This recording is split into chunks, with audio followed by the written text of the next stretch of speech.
Balik po tayo dito sa tahanan ni Senador Bong Revilla sa Bacoor, Cavite. Kung nakikita ho niyo makapal ho ang tao dito at naghahanda na ho sila para doon sa kanilang pagtungo sa Sandigan Bayan. Kasama ho ang buong pamilya Revilla, yung kanyang mga kaibigan, mga taga-suporta at kanina nga ho lumabas na yung ilang miyembro ng pamilya Revilla dahil magtutungo ho sila dito para sa isang maikling panalangin. Pero makikita ho ninyo makapal ho yung tao dito dahil ho yung mga taga-suporta ho nitong si Senador Bong Revilla na nagtungo na sa kanilang tahanan dito sa Bacoor, Cavite.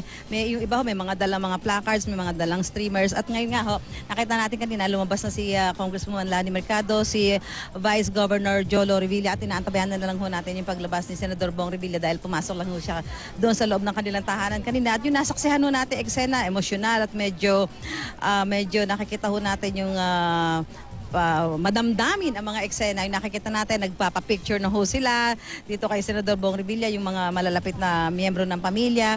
At talagang hindi maiwasan na magkaroon ng iyakan dahil sabi nga nila kung sakaling lalabas na ho yung warrant of arrest ngayong araw na ito, ay baka ngayon na lang ho nila makasama si Senador Bong Revilla dito sa kanilang tahanan sa Bacoor, Cavite. So ito ho, nakikita ho ninyo, yan ho magkakaroon ng maikling panalangin para ho sa pag-alis nila pagtungo diyan sa Sandigan Bayan. Kanina ho habang nag-uusap, dahil binibilang ho nila kung ilan yung mga sasamang sasakyan, mga 30 sasakyan ho yung tinataya nila sasama doon sa convoy na magtutungo ho dyan sa Sandigan Bayan para voluntaryo isubmit nitong si Senador Bong Revilla ang kanyang sarili dito sa Sandigan Bayan kaugnay na ilalabas na warrant para sa kanya ngayong araw na ito dahil nga po sa kasong plunder na isinampa sa kanya. So kung nakikita ho ninyo, patuloy pa rin ho yung pagdating dito ng mga taga-suporta niya mula ho rito sa Bacoor, Cavite. Tingnan ho natin dito kung paano yung eksena dito, kung saan magaganap po yung maikling panalangin. Excuse me po.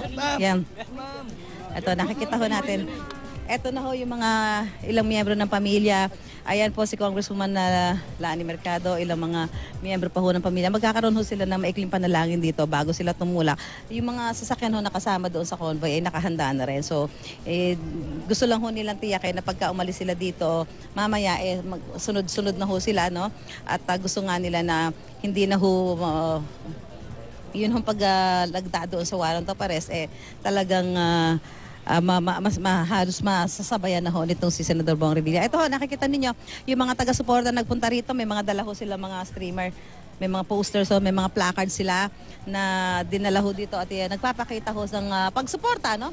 Dito kay Senador Bong Revilla sa kabila ho nung kinakaharap niyang kasong ang plunder dahil nga po dito sa pork barrel scam. So inaantabayan na lamang po ang pagdating nitong si Senador Bong. Medyo ano ho ang panahon ngayon, teka, lapitan uli lang natin si Congresswoman Lani, bagamat kanina nakausap na natin siya, no?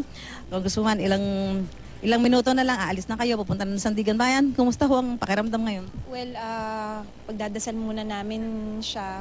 Kailangan namin magdasal para sa kanya, para sa buong pamilya.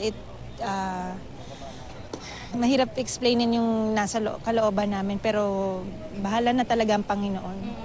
Kanina eksena, sa loob, madamdamin, emosyonal ang lahat. Parang habang lumalapit ba yung oras na aalis kayo dito sa bahay nyo, parang mas mabigat yung damdamin. Oo, kasi iba pag nandito si Senator Bong. Ibang-iba talaga. Oo. At di lang ikaw yung maiiwan, ikaw yung magiging ina at ama ng tahanan ito. Gaano kabigat at paghanda? Basta sa tulong ng Panginoon, kaya natin ito. Okay, salamat. Alam ko marami pa kayong gagawin. Okay, so ito po yung paghahanda nila. Inaantabayan na lang po ang pagdating ni Senador Bong Revilla para sa isang maikling panalangin na gagawin nila dito sa kanilang compound, dito sa kanilang tahanan sa Bacoor, Cavite bago sila tumulak. Yung convoy na kasama ho ito si Senador Bong Revilla patungo ng Sandigan Bayan, kaugnay ho ng ipapalabas na warrant para sa kanya ngayong araw nito dahil naman po dito sa kasong plunder na isinampa laban sa Senador. Wala po rito sa Bacoor, Cavite. Back to studio po tayo.